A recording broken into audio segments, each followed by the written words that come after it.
کوہاٹ شہر کی انتظامیہ کے حضرات، افسران، علماء کرام، محترم بزرگوں، عزیز دوستوں، تقریباً 4-5 سال کے بعد کوہاٹ شہر میں حاضری کا اتفاق ہے،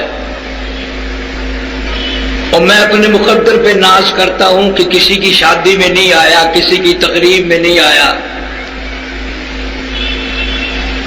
بلکہ سرکار مدینہ سب قید صلی اللہ علیہ وسلم کی ولادت باسعادت کی خوشی کی تقریب میں، سیرت میں حاضر ہوا ہوں۔ اللہ پاک میری بھی آپ سب حضرات کی منظوری فرمائے اور ہمارے لیے اس محفل کو ذریعہ نجات بنائے۔ جن حضرات نے کوشش کر کے، محنت کر کے، جد و جہد کر کے اس محفل کا سارا انتظام کیا ہے، اللہ پاک ان کے علم میں، عمل میں، ایمان میں، مال و جان میں خیر و برکت عطا فرمائے اور آخرت میں بہترین صلہ عطا فرمائے۔ وقت زیادہ نہیں ہے، میں نے قرآن کریم میں نگاہ ماری یہاں بیٹھے بیٹھے کہ آج کون سی چیز ان حضرات کو سناؤں، بتاؤں جو ایسی ہو شیعہ کو بھی پیش آئے، سنی کو بھی آئے، بریلوی بھی، دیوبندی بھی، اہل حدیث بھی، حکام بھی، عوام بھی، ساروں کو کس مسئلے سے سابقہ ہے۔ میری سمجھ میں یہ آیا کہ موت ایک ایسا معاملہ ہے جس سے کوئی نہ بچا اور نہ بچے گا، اس لیے جب تک اس کی تیاری نہیں ہوگی بات بنے گی نہیں۔ یہ ایسا موقع ہے کہ آپ تیاری کریں نہ کریں، ارادہ کریں نہ کریں، پروگرام بنائیں نہ بنائیں، موت نے آ ہی جانا ہے۔ وہ کسی سے پوچھ کے نہیں آتی، رات کو آئے، دن کو آئے، صبح آئے، شام آئے، بیوی کے پاس آئے، اسپتال میں آئے، سڑک پہ چلتے چلتے آئے، یہ اس کی مرضی ہے، تیرے سے نہیں پوچھے گا وہ، نہ کسی چھوٹے بڑے کا لحاظ ہے۔ اسی لیے قرآن کریم اعلان کرتا ہے، فرمایا وَكَمْ أَهْلَكْنَا قَبْلَهُمْ مِنَ الْقُرُونِ، میری زمین پہ فساد نہ کرو، میری زمین پہ انتشار نہ پھیلاؤ، میری زمین پہ قتل و غارت نہ پھیلاؤ، زمین میری ہے، تیری نہیں، تیرے باپ کی نہیں۔ میں اپنی بے نیازیوں پہ جب آؤں گا پھر افراد کی بات نہیں، خاندان اور قبیلوں کی بات نہیں۔ وَكَمْ أَهْلَكْنَا قَبْلَهُمْ مِنَ الْقُرُونِ، میری بے نیاز ذات وہ ہے، میں ملکوں کے نام و نشان مٹا دیا کرتا ہوں۔ فَأَخَذَتْكُمُ الصَّاعِقَةُ وَأَنْتُمْ تَنظُرُونَ، جبریل امین نے چیخ ماری، ساری قوم کے جگر پھٹ گئے۔ تمہیں کیا معلوم ہے میری طاقت کا، میری بے نیازیوں کو تم نہیں جانتے، میری خدائی سے تم لوگ واقف نہیں۔ میں چاہوں ایک آن میں سارے نظام عالم کو برباد کر دوں، روکنے والا کوئی نہیں، ٹوکنے والا کوئی نہیں، پوچھنے والا کوئی نہیں۔ میری ذات خدا ہے، میں بے نیاز ہوں۔ انما امرہ اذا اراد شیئا ان یقول لہ کن فیکون، جو میں چاہتا ہوں کہتا ہوں ہو جا، وہ خود بخود ہو جایا کرتا ہے۔ میں لیبر کا محتاج نہیں، منصوبہ بندی کا محتاج نہیں، وسائل اور اسباب کا میں محتاج نہیں، میں خدا ہوں۔ آج تک تو ہمیں خدا کی پہچان نہ ہوئی، وہ قبروں میں سے آنے کے بعد ہوگی۔ لا الہ الا اللہ محمد رسول اللہ پڑھتے ہیں، لیکن اب تک تو یہ کلمہ یہاں سے یہاں تک بھی نہیں پہنچا۔ کتنے میل کا سفر ہے، منہ میں اور تھوڑی میں، اب تک تو یہ کلمہ یہاں بھی نہیں پہنچا، تو یہاں تک کب آئے گا؟ ارشاد فرمایا جناب مدنی کریم صلی اللہ تعالی علیہ وسلم نے، او لوگوں میری امت پہ ایسی بربادی آئے گی، قرب قیامت ہوگا، فتنے آئیں گے، برباد ہو جائیں گے لوگ، کلمہ پڑھتے ہوئے موت نہ آئے گی، قرآن کریم کی تلاوت کرتے ہوئے موت نہیں آئے گی، درود پاک پڑھتے ہوئے موت نہیں آئے گی، ادھر موت کا جھٹکا لگے گا، ادھر منہ میں کنجری کا گانا ہوگا۔ ارشاد فرمایا مدنی کریم صلی اللہ تعالی علیہ وسلم نے، اے لوگو میری امت اتنی بگڑے گی، اگر کسی پرانے امتی نے اپنی ماں کے ساتھ زنا کیا میرا امتی بھی کرے گا۔ فرمایا ہر گھر سے، ہر کوٹھی سے، ہر بنگلے سے، ہر کمرے سے، چاروں طرف سے مرنے والے کی موت آ رہی ہے، برابر کہیں نہ کہیں سے کنجری کی آواز آ رہی ہے، کفن پہنایا جا رہا ہے، میت کو غسل دے رہے ہیں، کہیں نہ کہیں سے کنجری کی آواز آ رہی ہے، جنازہ پڑھ رہے ہیں، کہیں نہ کہیں سے کنجری کی آواز آ رہی ہے، میت کو قبر میں اتار رہے ہیں، کہیں نہ کہیں سے کنجری کی آواز آ رہی ہے۔ مشکوٰۃ شریف میں حدیث موجود ہے، فرمایا جناب محمد مصطفیٰ صلی اللہ تعالی علیہ وسلم نے، او لوگو موت کے وقت کی پیاس سے پناہ مانگو، اتنی شدید پیاس لگتی ہے سمندر پلا دو پیاس نہیں بجھتی۔ ارشاد فرمایا محمد عربی صلی اللہ تعالی علیہ وسلم نے، او لوگو موت کے وقت کی تلخی سے پناہ مانگو، اتنا زبردست منہ کڑوا ہوتا ہے، قیامت قائم ہو جائے گی مگر موت کی تلخی نہ جائے گی۔ عیسیٰ علیہ السلام تشریف لائے، قوم آئی، معجزات دکھا رہے تھے، مردے کو زندہ کر لیا کرتے تھے، آ کے کہنے لگے نئی نئی قبروں سے مردے زندہ کرتے ہو، آؤ ہم ایک پرانی قبر پہ لے کے چلیں گے، مردہ زندہ کر کے دکھانا۔ عیسیٰ علیہ السلام تشریف لے گئے، قبر پہ کھڑے ہو کے فرمایا قم بإذن اللہ،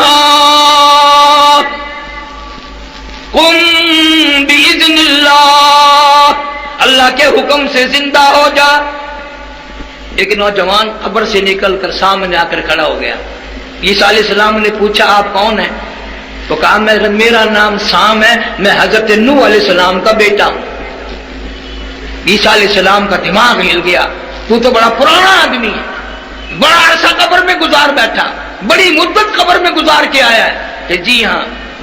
تو عیسیٰ علیہ السلام نے فرمایا ملاقات تو اللہ نے کرا دی، قبر کا کچھ حال بتا، قبر کا کوئی منظر بتا، قبر کی کوئی خبر بتا، قبر کی کچھ اطلاع دے، وہاں بنتی کیا ہے۔ علماء کرام نے لکھا وہ نوجوان رونے لگا اور کہنے لگا او عیسیٰ علیہ السلام آپ کو قبر کی پڑی ہے، قبر کا حال معلوم کرنا چاہتے ہو، قبر کا منظر معلوم کرنا چاہتے ہو، قبر کی خبر معلوم کرنا چاہتے ہو، آپ مجھ سے پہلے یہ کیوں نہیں پوچھتے کہ موت کا جھٹکا کتنا شدید ہے۔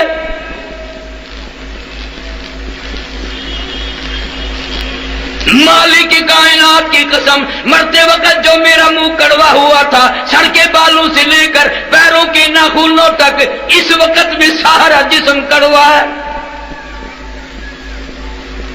قرآن تصدیق کرتا ہے کلو نفس ذائقۃ الموت،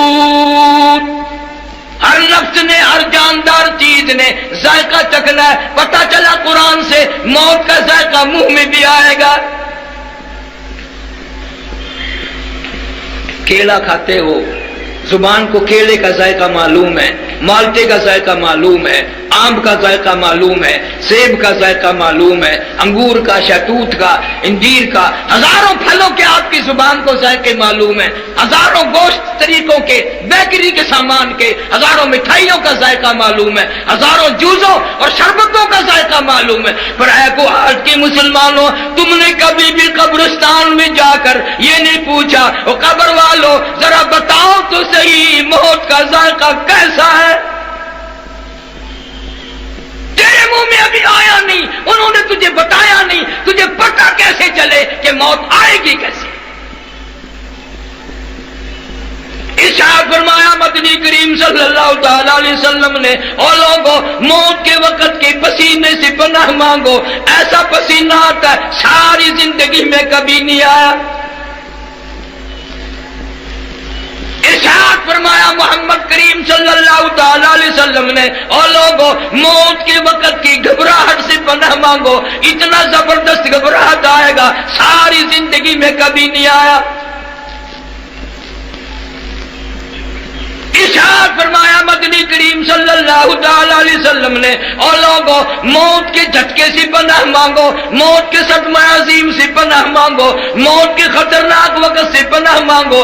اتنا سخت جھٹکا لگتا ہے، آدمی کے جسم میں منوں کے حساب سے لہو رت بلد ہے، ایک جھٹکا لگنے سے قطرہ باقی نہیں رہتا،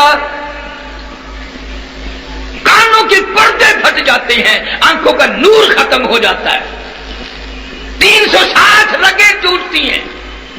فرمایا کلا اذا بلغ التراقی وقیل من راق وظن انه الفراق والتفت الساق بالساق الى ربك يومئذ المساق۔ رگیں ٹوٹتی ہیں، اعضاء چھوٹتے ہیں، حدیث پاک میں آتا ہے پیروں کی طرف سے رگیں چھوٹنے لگتی ہیں، مرنے والا کڑا کڑا کی آواز سنتا ہے۔ تجھے غم نہیں، تو نے مرنا تھوڑا ہی ہے، نہ امیر مرے گا نہ غریب مرے گا، یوں ہی جھٹکا لگے گا، تیاری کیا ہے؟ اللہ والے اسی بات کو روتے چلے گئے۔ امام احمد بن حنبل رحمت اللہ علیہ اتنا جلیل القدر ولی، وقت کا ابدال، وقت کا پرہیزگار متقی، بیٹا کہتا ہے ابا کا آخری وقت آیا، اتنے پسینے آئے کپڑوں سے گزر کر زمین پہ ٹپکنے لگے۔ میں نے پوچھ لیا ابا جان یہ گھبراہٹ کیسی، یہ پسینے کیسے، یہ پریشانی کیسی؟ فرمایا بیٹے موت کا وقت قریب آ گیا، آپ کو کیا فکر ہے؟ فرمایا فکر کیوں نہیں، اعلان ہوا قرآن میں ان بطش ربک لشدید، میری پکڑ بڑی سخت ہے، سنبھل کے آ۔ اقترب للناس حسابهم وهم فی غفلۃ معرضون، حساب کا وقت قریب آ گیا، موت کی گھنٹی بجنے والی ہے، تجھے کبھی غفلت سے نیند بھی نہیں کھلی۔ میں ابھی جمعے میں عرض کر رہا تھا یار ایک یہ رہا رحیم یار خان، دوسرے ملک کی بات نہیں، مولانا عبد الغنی صاحب سب کہہ دو رحمت اللہ علیہ، مغرب کی جماعت خود کرائی مسجد میں، بعد میں 2 سنتیں پڑھنے لگے، پہلی رکعت کے پہلے سجدے میں موت آ گئی، وضو کے ساتھ موت آ گئی، سبحان ربی الاعلیٰ پڑھتے ہوئے موت آ گئی، رب کے دربار میں سجدہ کرتے ہوئے موت آ گئی، مسجد میں موت آ گئی۔ اور فیصلہ ہے جس حال میں مرے گا قبر سے اسی حال میں اٹھے گا۔ دنیا کا کوئی آدمی زنا کرتا ہوا آئے گا، کوئی شراب پیتا ہوا آئے گا قیامت میں، کوئی جوا کھیلتا ہوا آئے گا، کوئی قتل و غارت کرتا ہوا آئے گا، مولانا عبد الغنی سبحان ربی الاعلیٰ پڑھتا ہوا آئے گا۔ ہمارے ملتان میں کئی سال ہو گئے، اخبار میں آیا ایک محکمے کا آفیسر تھا بہت بڑا، لڑکی کے ساتھ زنا کرتا کرتا لڑکی کے اوپر ہی مر گیا۔ تجھے کیا معلوم ہے کس حال میں تیری موت آئے گی، کس حال میں آخری وقت آئے گا؟ ثبوت کیا ہے تیرے پاس اتنا بے پرواہ؟ سردی آتی ہے، سردی کے کپڑے تیار کرتے ہو، سردی کا سارا انتظام، گرمی آتی ہے پکھے نئے لگواتے ہو، صفائی کرتے ہو، وہ قبر کا کوئی غم نہیں، اس کی تیاری کب کرو گے؟ واپس آ کر ظلم سے، زیادتی سے، بدماشی سے کوئی بھی بات نہیں آتا۔ جناب مدنی کریم صلی اللہ تعالی علیہ وسلم کی ذات اقدس ہے، 13 دن مسلسل بیماری ہے، بخار ہے، بڑی پریشانی ہے، دیوانوں پروانوں کا جھمگٹا ہے، رو رہے ہیں، آواز لگائی ہے، خود ہوش آیا، فرمایا اصل الناس، کیا لوگوں نے نماز پڑھی ہے؟ فرمایا قالوا لا، نہیں، بل ينتظرونک، بلکہ آپ کا انتظار فرما رہے ہیں۔ فرمایا مر ابا بکر ان یصلی الناس، حکم دو میری طرف سے ابو بکر صدیق کو میرے مصلی پہ کھڑا ہو کر نماز پڑھائے۔ محدثین نے لکھا ہے ہماری اماں عائشہ صدیقہ رضی اللہ تعالیٰ عنہ نے عرض بھی کیا یا رسول اللہ کسی جری آدمی کو حکم دو، میرا باپ تو کئی دنوں سے پہلے ہی رو رہا ہے۔ اذا جاء نصر اللہ کی صورت، جب سے نازل ہوئی ہے رات کو روتا ہے، دن کو روتا ہے، ہر وقت روتا ہے، کھانا نہیں کھاتا اور کہتا ہے یار کی جدائی کا وقت آ گیا۔ آج جس نماز کی پرواہ نہیں ہے، سیدنا علی مرتضیٰ اور حضرت عباس رضی اللہ تعالیٰ عنہ کو بلایا اور دونوں ہاتھ امام الانبیاء صلی اللہ علیہ وسلم نے ان صحابہ کے کندھوں پر رکھے۔ خدا کی قسم بخاری شریف میں تفصیل ہے، قدم مبارک جمتا نہ تھا، گھسٹتے ہوئے مسجد میں تشریف لائے۔ آج کا یہ دن تھا، اس شہنشاہ کائنات صلی اللہ علیہ وسلم کا جنازہ اٹھا۔ تجھے کیا معلوم ہے؟ تجھے بیوی کا غم معلوم ہے، بیٹے کا صدمہ دیکھا ہوگا، بھائی کا صدمہ دیکھا ہوگا، ملازم کا صدمہ دیکھا ہوگا۔ خدا کی قسم بلال سے جا کے پوچھ، جب پیغمبر صلی اللہ علیہ وسلم کا جنازہ اٹھا اور تیری کیا حالت بنی تھی؟ فاروق اعظم جیسے عقل کھو بیٹھے، اعلان کر دیا جو یوں کہے گا محمد صلی اللہ علیہ وسلم انتقال کر گئے، گردن اتار دوں گا، اور تیرا کچھ بھی نہیں بگڑتا، تجھے کوئی ہوش ہی نہیں۔ تشریف لائے، نماز میں شرکت فرمائی، منبر پر تشریف فرما ہوئے، پروانے جمع ہو گئے۔ کیا اعلان فرمایا جس کا تیرے خیال میں کبھی ضرورت بھی نہیں ہوئی؟ فرمایا لوگوں، جس کو میں نے گالی دی ہو آج گالی دے لے، جس کو میں نے برا کہا ہو آج کہہ لے، جس کا میں نے قرضہ دینا ہو آج وصول کر لے، قیامت میں مطالبہ نہ کرے۔ میری آخری زیارت ہے، میرا آخری وقت ہے، میں اعلان کرتا ہوں کوئی بھی ہو آج مجھ سے بدلہ لے لے۔ ایک جوان اٹھا اور کہنے لگا یا رسول اللہ صلی اللہ علیہ وسلم، میرا کوئی گناہ نہ تھا، قصور نہ تھا، جرم نہ تھا، آپ کے ہاتھ مبارک سے چھڑی میری کمر میں لگ گئی تھی، اور جب بار بار آپ اعلان کر رہے ہیں تو میں بدلہ لینا چاہتا ہوں۔ فرمایا آ جا۔ خدا کی قسم تمام صحابہ کرام رونے لگ گئے جب وہ پیچھے آیا اور وہ کہنے لگا جی معاف کرنا، جب بدلہ ہی آپ نے دینا ہے میں نے لینا ہے تو میری کمر ننگی تھی۔ خدا کی قسم بیمار ہاتھوں سے اس محمد صلی اللہ علیہ وسلم نے اپنی کمر سے کرتا اٹھا دیا۔ آجا بدلہ لے لے، آج لے لے۔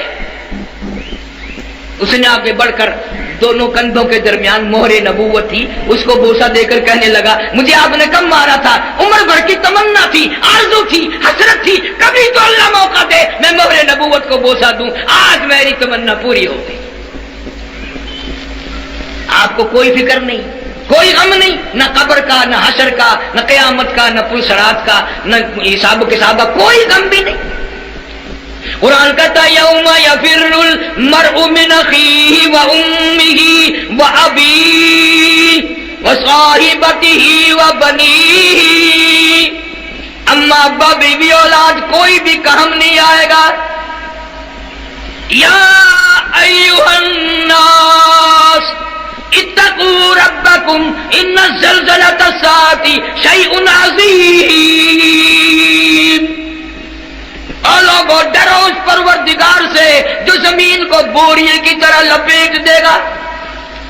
اذا السماء انشقت، آسمان پھٹ کر گر پڑے گا۔ واذا النجوم انکدرت، ستارے زمین پہ گر پڑیں گے۔ اذا الشمس کورت، سورج بے نور ہو کر دھڑام سے زمین پہ آ پڑے گا۔ وَإِذَا الْجِبَالُ سُيِّرَتْ، سورج بے نور ہو کر دھڑام سے زمین پہ آ پڑے گا۔ وَإِذَا الْجِبَالُ سُيِّرَتْ، پہاڑ کپاس کے گالوں کی طرح ہوا میں اڑتے پھریں گے۔ وَتَكُونُ الْجِبَالُ كَالْعِهْنِ الْمَنْفُوشِ،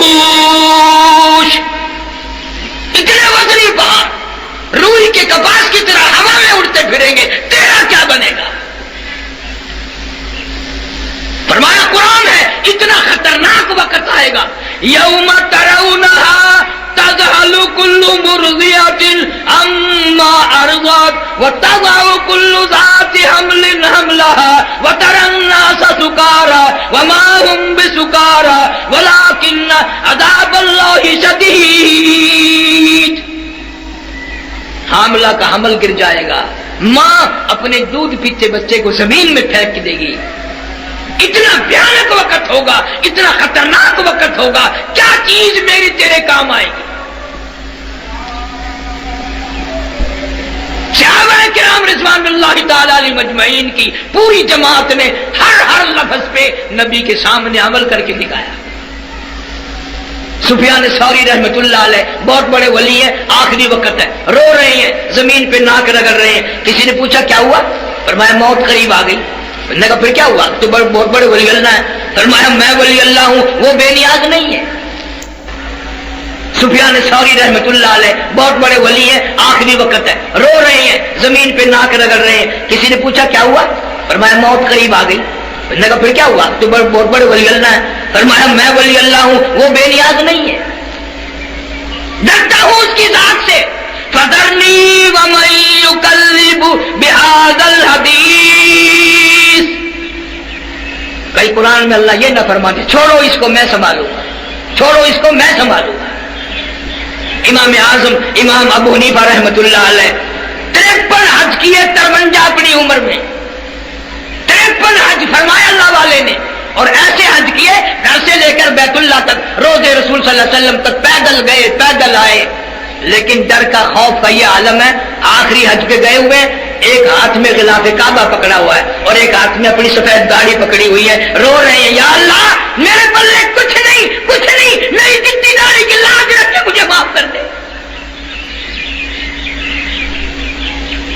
ہمیں کس نے اطمینان دلا دیا؟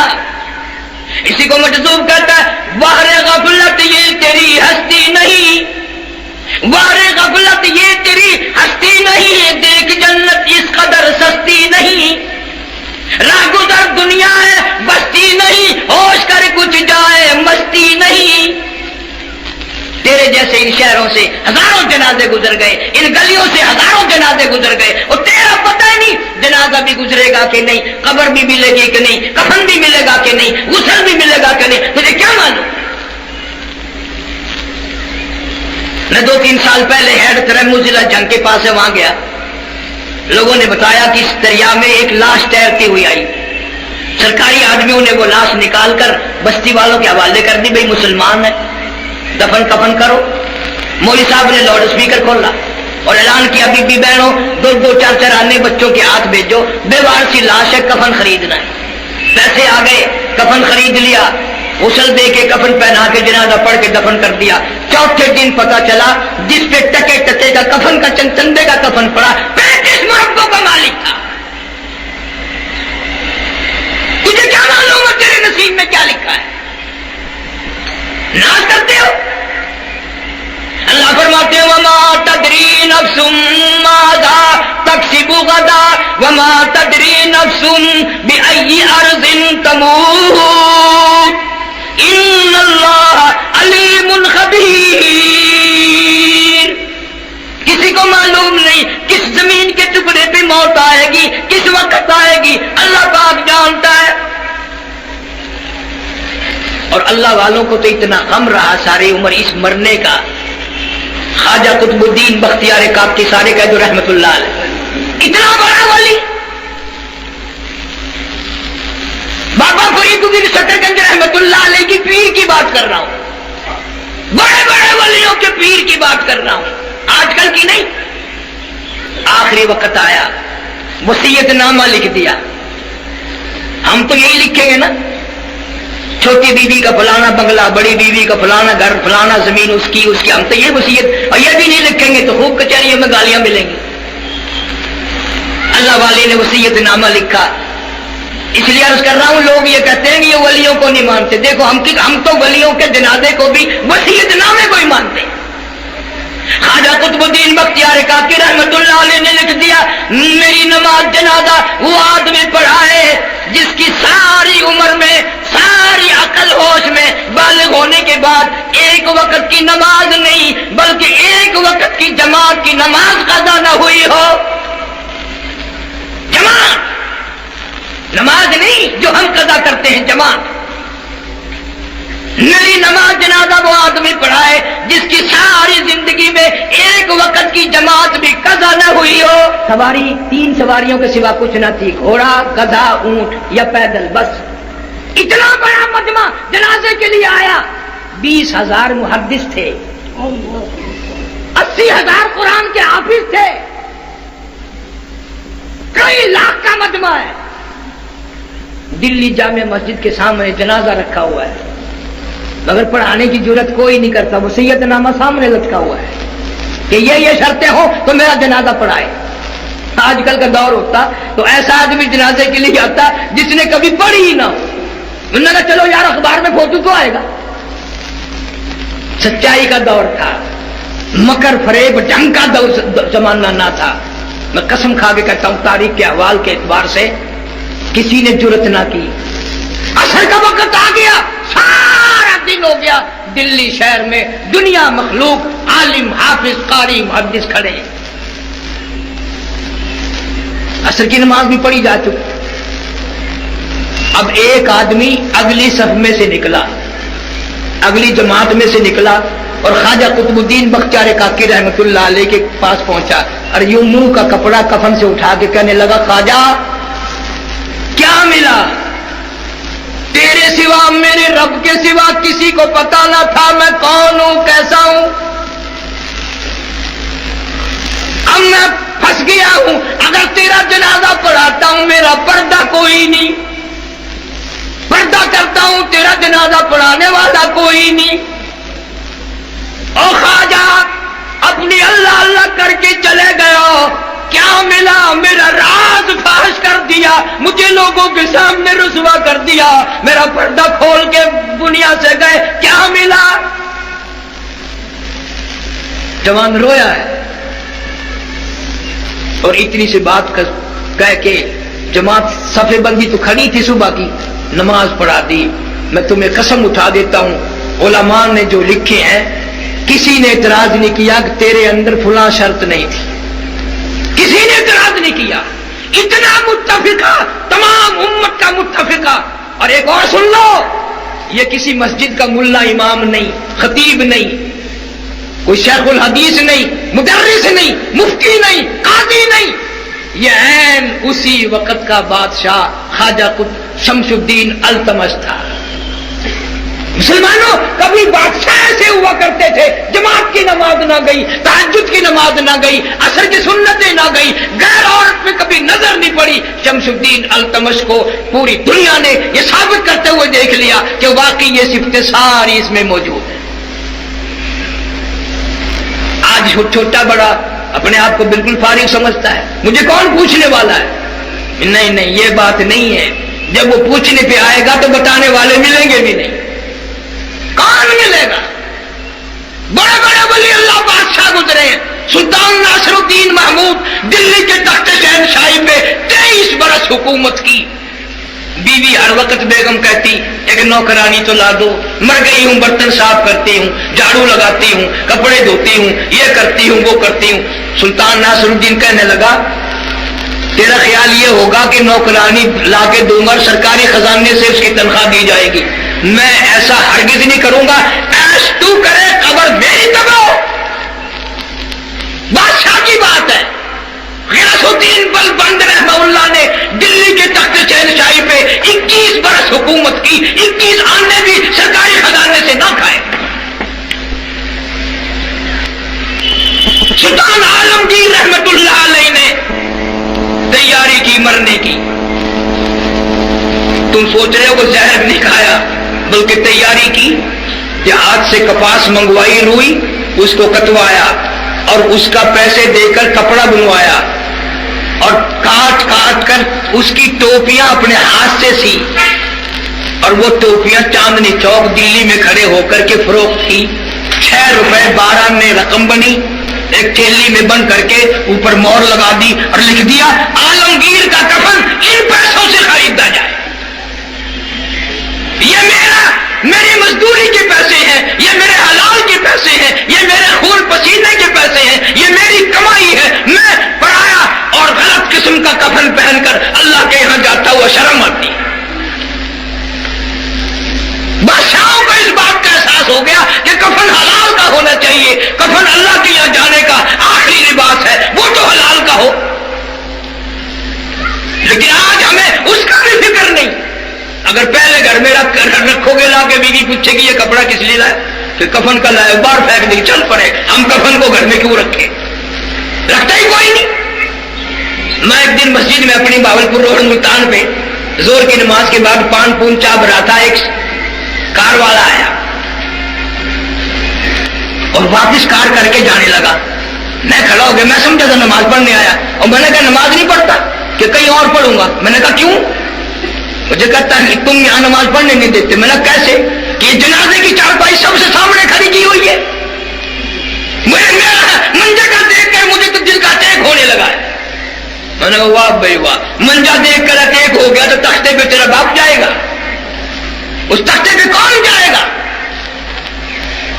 اس کے لیے کہتا کہ آنے والی کس سے ٹالی جائے گی، آنے والی کس سے ٹالی جائے گی، وہ جان ٹھہری جانے والی جائے گی، روح رگ رگ سے نکالی جائے گی، تجھ پہ ایک دن خاک ڈالی جائے گی۔ سیدنا علی مرتضیٰ رضی اللہ تعالیٰ اپنے شاگردوں کے ساتھ سفر فرما رہے ہیں، راستے میں قبرستان آ گیا، قبرستان میں چلے گئے اور روئے ہیں حضرت علی وہاں کھڑے ہو کر اور فرمانے لگے او قبر والو اموالکم قسمت، تمہارے مرنے کی دیر تھی، تمہارا مال تقسیم ہو گیا، نساؤکم زبجت، تیری بیگم گھر والی کل جو تیری بغل میں لیٹ کے کہتی تھی میں تیری ہوں میں تیری ہوں، تیرے مرنے کی دیر تھی، اب کسی اور سے شادی رچا لی، اب اس کو کہہ رہی ہے میں تیری ہوں میں تیری ہوں۔ روئے حضرت علی رضی اللہ تعالیٰ اور پھر فرمایا اگر یہ بول سکتے تو یہ پتہ کیا جواب دیتے؟ فرمایا بتاؤ؟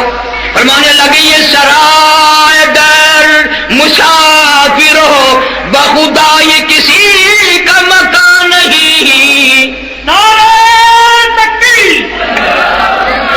یہ سرائے در مسافر ہو بخدا یہ کسی کا مکان نہیں، جو مقیم تھے اس میں کل یہاں کہیں آج ان کا نشان نہیں، جو مقیم تھے اس میں کل یہاں کہیں آج ان کا نشان نہیں، اور جو مثال ٹوٹی ہے خوش بیاں دم گفتگو تھے گوہر پیشاں، وہ پڑے ہیں آج خاموش یہاں کہ دہل میں گویا زبان نہیں، وہ پڑے ہیں آج خاموش یہاں کہ دہل میں گویا زبان نہیں۔ آخری وقت ہوتا ہے، کروٹیں بدلتا ہے، بے چینی، الجھن، بے تابی، بے قراری، آنکھیں پھٹی جاتی ہیں، سینے کے اندر پیش ڈالنے والی چٹی چل رہی ہے، آخری وقت ہے۔ کون پوچھے ابا جان تیرا کیا حال ہے؟ کون پوچھے بیٹی تیرا کیا حال ہے؟ بیگم صاحبہ کیا بنی؟ کون پوچھے اس وقت میں؟ فرمایا کل متاع الدنیا قلیل والآخرۃ خیر لمن اتقى ولا تظلمون فتیلا، دنیا تھوڑے دنوں کی ہے، آخرت کا سفر بڑا لمبا ہے، تیاری کر کے آ۔ جناب فاروق اعظم سارے قائد رضی اللہ تعالیٰ، کسی نے دیکھا کروٹیں بدل رہے ہیں، زمین پہ لیٹ رہے ہیں، بے تحاشا رو رہے ہیں، کسی نے پوچھ لیا فاروق آج کیا ہوا؟ فرمانے لگے قبر کا اندھیرا یاد آ گیا۔ جناب امیر عثمان رضی اللہ تعالیٰ جہاں قبر نظر آتی بیٹھ کے رونے لگتے، زمین بھی آنسوؤں سے تر ہو جاتی۔ کسی نے کہا امیر عثمان تجھے تو 10 مرتبہ نبی پاک صلی اللہ علیہ وسلم نے بہشت کا ٹکٹ عطا فرمایا، آپ کیوں روتے ہیں؟ فرمایا لوگوں اس اندھیری کوٹڑی میں آئے بغیر گزارا نہیں، آنا پڑے گا۔ دم نکلتا ہے، قرآن کہتا والنازعات غرقا، قسم ہے ان فرشتوں کی جو روح کو رگوں میں سے گوٹا مار مار کر گھسیٹ کر لاتے ہیں۔ سیدہ فاطمۃ الزہرا رضی اللہ تعالی عنہا کے بارے حضرت انس کہتے ہیں، حضرت علی بھی فرماتے ہیں کہ حضور صلی اللہ علیہ وسلم کے وصال کے بعد 6 مہینے زندہ رہی، نہ کسی نے کھانا کھاتی دیکھی، نہ کسی نے پانی پیتی دیکھی، اور نہ کبھی ہنستے ہوئے دیکھا، ہر وقت رویا کرتی تھی۔ اور انس اور طلحہ اور زبیر وہ ہاتھ تو دکھاؤ جن ہاتھوں سے تم نے میرے ابا کی قبر پہ مٹی ڈالی۔ میں کس نبی کا ذکر خیر کر رہا ہوں تجھے تو یہ بھی پتا نہیں، اتنا غمخوار نبی، اتنا وفادار نبی کائنات نے نہیں دیکھا۔ ابن شام لکھتا ہے کہ آخری وقت آیا، اسرائیل علیہ السلام تشریف لائے، انہوں نے دستک دی، هل ادخلوک فی البیت، کیا میں گھر میں آ سکتا ہوں؟ جناب فاطمہ الزہرا رضی اللہ تعالیٰ عنہ جو پریشان بیٹھی تھی کہنے لگی او دیہاتی گمار کہیں کہ پاگل کہیں کہ تجھے اجازتوں کی پڑی ہے، میرے ابا بے ہوش ہے۔ حضور کریم صلی اللہ علیہ وسلم کے کانوں میں یہ لفظ پڑ گئے، فرمایا بیٹی کس کو دیہاتی کہتی ہو، کس کو گمار کہتی ہو، کس کو پاگل کہہ رہے؟ یہ تو وہ ہے جو عورتوں کا سہاگ اجاڑ دے، بچوں کو یتیم بنا دے، کائنات کو اجاڑ کے رکھ دے، یہ تو تیرے ابا کا مقام ہے جو اجازت لینے آیا۔ ابن شام لکھتا ہے کہ روح مبارک قبض کرتے کرتے جب گھٹنوں کے قریب پہنچا تو سرکار مدینہ صلی اللہ علیہ وسلم نے بھی فرمایا اسرائیل تکلیف ہو رہی ہے، مجھے تکلیف ہو رہی ہے۔ عرض کیا یا رسول اللہ میری کیا مجال ہے آپ کو تکلیف دوں؟ میرا کوئی منصوبہ نہیں، میرا کوئی پروگرام نہیں، میرا کوئی ارادہ نہیں آپ کو تکلیف دینے کا۔ فرمایا اچھا تیرا کوئی منصوبہ پروگرام نہیں ہے اور مجھے اتنی تکلیف ہو رہی ہے کہ ساری زندگی میں کبھی نہیں ہوئی۔ سکرات الموت بالحق، پتا اس وقت کیا فرمایا؟ یوں فرمایا اسرائیل امت کے جن لوگوں کو تو دکھ دے گا، تکلیف دے گا، عذاب دے گا، ان کا کیا حال بنے گا؟ میری حسرت ہے، میری تمنا ہے، میری آرزو ہے ساری امت کو جو تم نے دکھ دینی ہے، تکلیف دینی ہے موت کے وقت، ساری امت کو نہ دینا، پوری امت کے دکھوں کو آج میں محمد رسول اللہ صلی اللہ علیہ وسلم کی چھاتی پہ ختم کر لے، مجھے دے لے آج امت کو نہ دینا۔ اور اما عائشہ صدیقہ رضی اللہ تعالیٰ عنہ فرماتی ہیں آواز ختم ہو چکی تھی، بالکل لب مبارک ذرا ذرا حرکت کرتے تھے، میں نے یوں کان لگا دیا، کیا فرما رہے ہیں آخری وقت میں؟ فرما رہے تھے ربی حبلی امتی، ربی حبلی امتی، مولا میری امت کو معاف کر دے۔ امت کو چوکھی شرم آ رہی ہے، سفید بالوں کی بھی شرم نہیں کرتے ہم، کیا ہونا چاہیے اور کیا ہو رہا ہے؟ تو کون سا وقت آئے گا جب ہم جاگیں گے، ہم بیدار ہوں گے، ہم آپس میں اتفاق کی کوشش کریں گے اور دین احمد صلی اللہ علیہ وسلم پہ لانے کے لیے سارے جتن کریں گے، وہ کون سا وقت آئے گا؟ اس لیے کہتا کہ چور ہے جسم اتنا کرم کیجیے، چور ہے جسم اتنا کرم کیجیے، غسل آہستہ آہستہ سے دیجیے، میرے کپڑے اتارو سنبھال کے، تختے پہ لٹا رکھا، کپڑے اتارنے لگے غسل دینے کے لیے۔ خواجہ ابراہیم ابن ادم رحمت اللہ علیہ کہتے ہیں اس وقت آواز آتی ہے او میرے کپڑے اتارنے والوں، میرا بازو نہ مروڑ، تجھے کیا معلوم ہے میں موت کا جھٹکا کھا کے آیا، میں موت کی گھاٹی پار کر کے آیا، میں موت کا صدمہ اٹھا کے آیا، آج تو تیری انگلی بھی مجھے چھری کی طرح لگتی ہے۔ اور خیال کر آج میرے کپڑے تم اتار رہے ہو، کل کو تیرے یوں ہی اتریں گے۔ اور کہتا کنبا قبیلہ چھوڑ کے واری، سچے گھر کی کر تیاری، یہ نہ سمجھنا اکیلی سدھاری، سبھی چلیں گے باری باری۔ آج تیرا نمبر ہے، کل میرا نمبر ہے۔ اللہ والا کہتا ہے غسل دینے لگے، ہاتھ مارا جسم پہ ملا، کہتا جس طرح ملتے ہیں گھوڑے کو نہ مل، اور زور سے تو پکے پھوڑے کو نہ مل، اور مرنے والے مجھے غسل دینے والے تجھے کیا معلوم ہے میں موت کا جھٹکا کھا کے آیا، میں موت کا صدمہ عظیم اٹھا کے آیا، میری رگیں توڑ کے رکھ دی گئی، آہستہ ہاتھ لگا، تجھے کیا معلوم ہے پکا پھوڑا بھی نہیں دکھتا جتنی میری آج جان دکھ رہی ہے۔ غسل دے کر کفن میں رکھ لیتے ہیں، آنے جانے والے زیارت کر رہے ہیں، دیکھ رہے ہیں